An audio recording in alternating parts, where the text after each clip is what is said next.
Doutor Elton Fernandes, que fazia tempo que não vinha, hoje veio, tudo bem? Tudo ótimo. A você, o Lucas Fischer, resolveu todo mundo aparecer. Olha, é um prazer estar aqui. Ainda bem, o prazer é meu em recebê-lo. Eu que agradeço o convite. A gente vai falar de um assunto um pouco pesado, doutor Elton advogado, que é erro médico.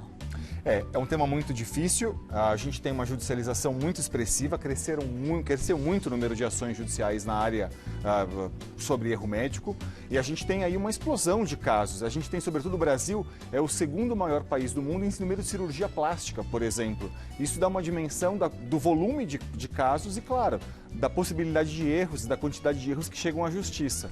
Mas, doutor Elton, aumentaram os erros médicos ou aumentou o número de processo por erro médico? Eu não acredito que tenha aumentado a quantidade de erros médicos. Eu acho que aumenta a percepção das pessoas sobre os seus direitos. Tá. Hoje está mais difundida a informação. Estando mais difundida a informação, as pessoas se informam mais e lutam um pouco mais pelos seus direitos. Era impensável, alguns anos atrás, por exemplo, alguém recorrer ao judiciário, contratar um advogado era muito difícil. Hoje tem defensoria pública para quem não tem condição nenhuma de pagar um advogado, por exemplo. Então existem direitos que a gente vai conquistando ao longo do tempo. E que seja um processo evolutivo de fato para frente. Claro.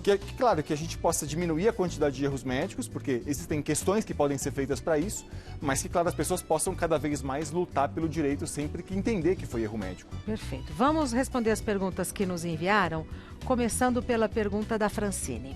Passei por uma cirurgia há anos e desde então desconfio que tenha sofrido erro médico, pois não tenho mais o movimento de uma das pernas. Isso não era esperado. Como descobrir se houve erro médico? Essa pergunta é muito recorrente da Francine e veja só, primeiro eu indicaria para ela, converse com outros profissionais para entender de fato o que aconteceu. Agora, existe uma ação na justiça que não é uma ação para que você peça indenização. Existe uma ação que a gente chama que é ação de produção antecipada de provas. O que é isso? É uma ação que você move exclusivamente para investigar se houve ou não um erro médico. Então, o seu objetivo é fazer uma perícia. Seu objetivo, então, não é acusar o profissional de ter cometido um erro obrigatoriamente ou pedir indenização naquele momento. Se faz a perícia e, uma vez constatado que houve erro, você então poderá mover a ação principal. Então, assim, no limite, esse é um dos caminhos que se pode adotar na justiça para que você descubra. Então, não é uma ação de início para se pedir indenização. É uma investigação. É uma investigação. Defensoria Pública faz? Faz isso também, toda a capacidade. Então, não tem condição de contratar um advogado, o advogado cobrou caro, Defensoria Pública é o caminho. A própria OAB no estado de São Paulo acaba nomeando muitas vezes advogados para quem não tem condição de pagar um. Perfeito. Francine já foi, vamos ver a próxima. Fabiana, fiz uma cirurgia estética na mama e perdi a auréola. Desde então, me sinto muito mal e não consegui pensar em procurar a justiça. Quanto tempo eu tenho para entrar com o processo? Essa é uma pergunta muito recorrente, muito boa pergunta da Fabiana, porque veja, em média, tem juízes que entendem que até são 3 anos, mas assim, é muito tranquilo na justiça, muitas vezes, que 5 anos é o prazo adequado. Olhando para a lei, me parece que 5 anos é de fato o prazo correto, porque esse é o prazo que o consumidor pode reclamar pelo defeito de um produto ou de um serviço. Tá. Então, 5 anos aqui seria o prazo adequado, embora alguns juízes aqui e acolá muitas vezes falem em 3 anos. É importante entender, no caso da Fabiana, por exemplo, que esses 3 anos não é obrigatoriamente do dia da cirurgia. Esse é do dia em que ela constatou que esse dano é irreparável. Olha, eu tive um dano, como ela está colocando, e não vou mais conseguir reparar isso. É um dano, de fato, é. Então, 5 anos a gente conta dali. Então, o tempo é relativo, né? É tempo relativo. É flexível isso. É possível, há entendimentos sobre nesse sentido. Perfeito. Próxima da Liliane. Minha médica pediu exames e fui diagnosticada com HIV. O meu mundo caiu e desconfiei do meu marido. Mas o exame dele deu negativo. Isso. Refiz, então, o exame e o meu também foi negativo. Eu poderia processar o primeiro laboratório? Pode. A justiça está cheia de casos nesse sentido, está cheio de falso positivo, então a primeira questão que a gente pode tratar é receber um positivo. Claro, refaça. Adote as cautelas de praxe, né? Evitar qualquer tipo de relação sexual sem preservativo, mas refaça o exame. Porque isso é imprescindível. Agora, constatado esse tipo de erro, é possível judicializar e esse caso, por exemplo, a justiça entende que a pessoa não precisa provar que teve dano moral, porque é evidente o dano moral. O erro, o abalo que ela sofre moralmente pela situação do marido ali. Isso é tranquilo, é bem pacífico na justiça. Tá. Mais uma pergunta. Jonas. Como saber se houve erro médico? O meu filho tem paralisia cerebral e suspeito que foi em razão da demora dos médicos para realizar o parto. Como funciona um processo? Olha, veja só, então a gente tem duas formas de mover um processo. A primeira delas é como a gente disse ali no começo, na primeira pergunta. Perícia. Olha, perícia, você pode pedir uma perícia de imediato num processo. Pode pedir, vamos chamar assim, uma investigação. A gente vai chamar isso de ação de produção antecipada de prova. Num segundo momento, se a pessoa já tem certeza que houve erro médico, por exemplo, ela pode fazer uma ação aí de indenização. Na verdade, quem arbitra a indenização sempre é o juiz. Em todos esses processos é muito comum que haja uma perícia técnica.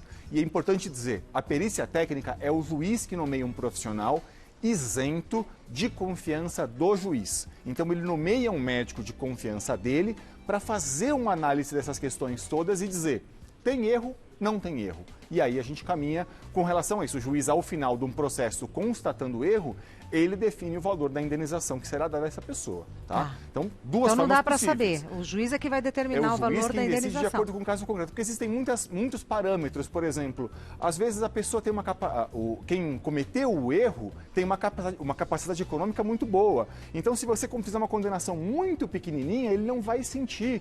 E ele não vai se sentir punido por aquilo. Tudo isso a justiça pode levar em consideração na hora de arbitrar um dano moral, por exemplo. Tá. Então, o dano moral, a gente sempre diz assim, ele tem uma capacidade que é punir, mas é também educar para que aquele profissional não cometa mais esse erro, por exemplo. Perfeito. Mais uma pergunta do Kleber. Fiz cirurgia estética no meu nariz e ele ficou muito torto, pior do que era. Posso ter algum direito na justiça?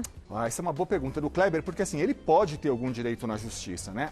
Diferente da cirurgia, dos procedimentos, vamos chamar assim, terapêuticos, o procedimento estético, a gente diz que ele tem obrigação de resultado.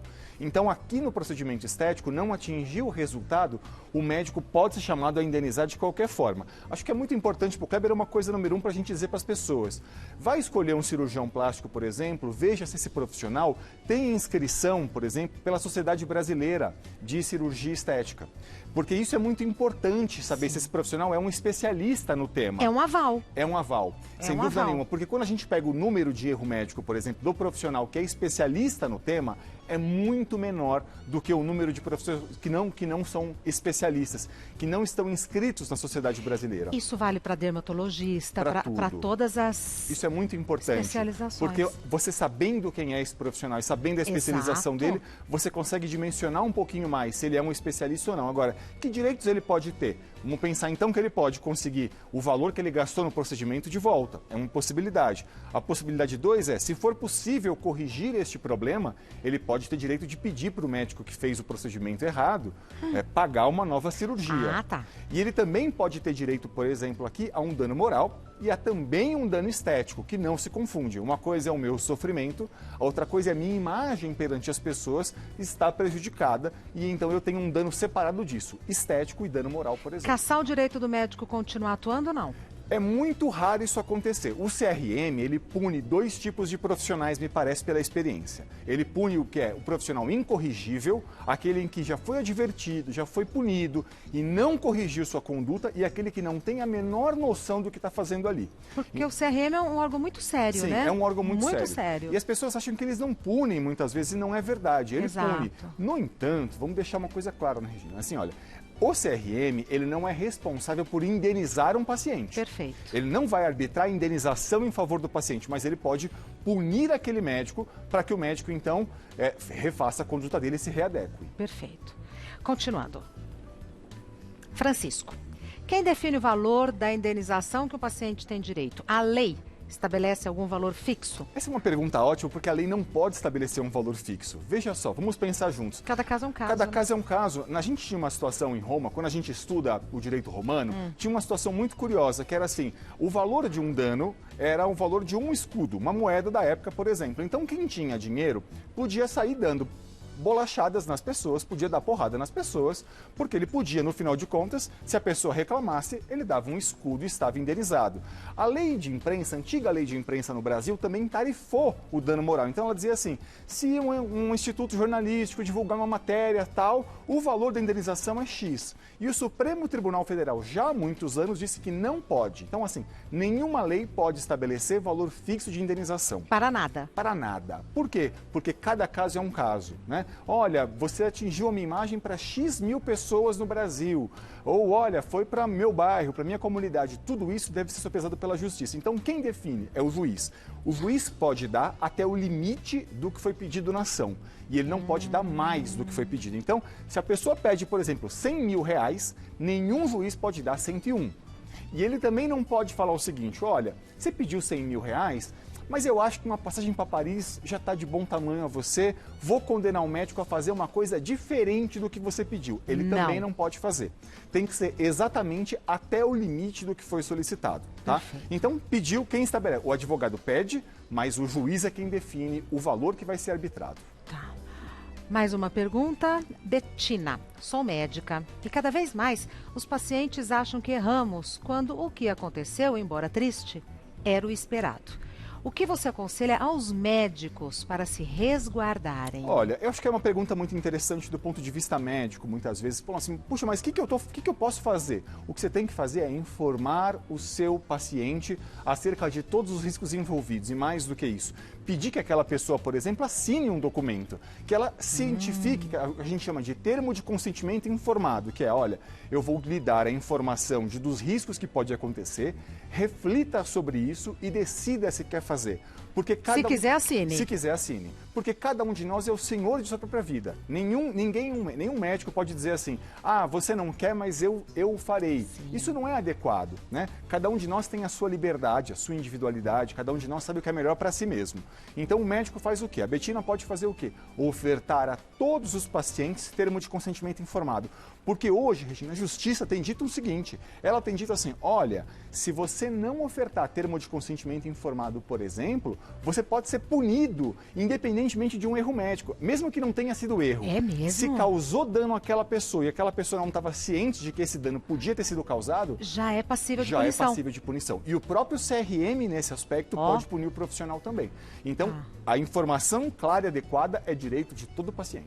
Até porque, seja qual for a situação, quanto mais informação, melhor, Sem né, dúvida doutor nenhuma. Elton? Cada um decide a sua E própria cada vida. um decide. Doutor Elton Fernandes é advogado. Site do doutor Elton Fernandes é eltonfernandes.com.br. Fernandes com S. eltonfernandes.com.br. Não tem Instagram, não tem nada? Tem Elton Fernandes Advocacia, meu Instagram. Elton Fernandes Advocacia. Vai ser um Pronto. prazer. Aí facilita. Muito obrigado. Muito obrigada, eu estava Até com a próxima. saudade. Eu Sempre também, um prazer viu? recebê-lo, Bom viu? vê-la. Vai com Deus.